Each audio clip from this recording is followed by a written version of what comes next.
au départ, il fallait prendre un risque. Il fallait que l'État, et j'étais le chef de l'État, puisse se dire que les Jeux Olympiques en 2024, c'était possible à Paris. Beaucoup doutaient.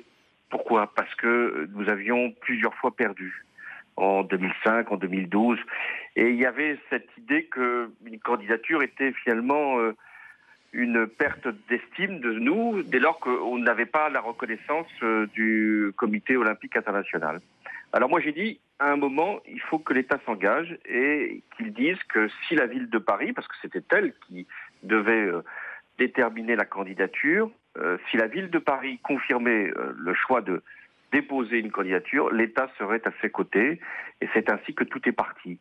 Le mouvement olympique français a été aussi très courageux, parce qu'aujourd'hui, tout le monde s'attribue des lauriers, mais Denis Masseglia, le mouvement olympique, déjà Tony Estanguet, Bernard Lapassé, ils y croyaient.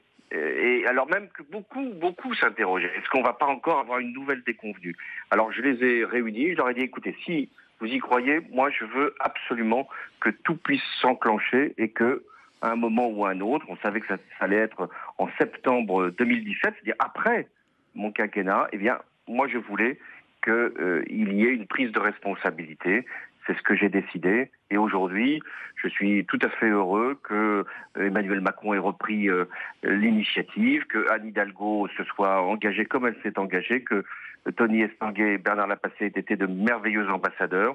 Et nous avons presque réussi. Mais c'est vrai qu'au départ, il fallait prendre ce risque et je l'ai pris. Est-ce que vous vous souvenez du moment où on vous en a parlé la première fois ? Très bien. C'était aux Jeux Olympiques de Londres. Londres, justement, on n'avait pas gagné en 2005, et donc c'était Londres qui, à l'été 2012, organisait les Jeux Olympiques. À ce moment-là, j'ai réuni les sportifs, j'ai réuni les dirigeants des fédérations. Je leur ai dit, est-ce que vous pensez que c'est possible de déposer une candidature ? Et je leur ai dit, si on le fait, il faut qu'on gagne. On ne peut plus se permettre de déposer une candidature et d'être de nouveau écarté. Donc on en a parlé et on s'est dit on va se revoir dans quelques mois et on va mettre toutes les conditions de notre côté pour que Paris puisse déposer cette candidature avec une perspective non pas simplement de succès mais de victoire, d'avoir les Jeux Olympiques en 2024, soit 100 ans après les Jeux Olympiques de Paris de 1924. Et c'est à Londres, si je puis dire, que finalement Paris a déposé virtuellement sa candidature. Et vous êtes évidemment très heureux.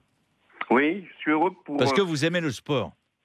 Oui, j'aime le sport et j'aime mon pays. Donc la France, Paris, va accueillir, mais pas simplement Paris d'ailleurs, hein, Seine-Saint-Denis, Marseille, nous allons accueillir la plus belle compétition.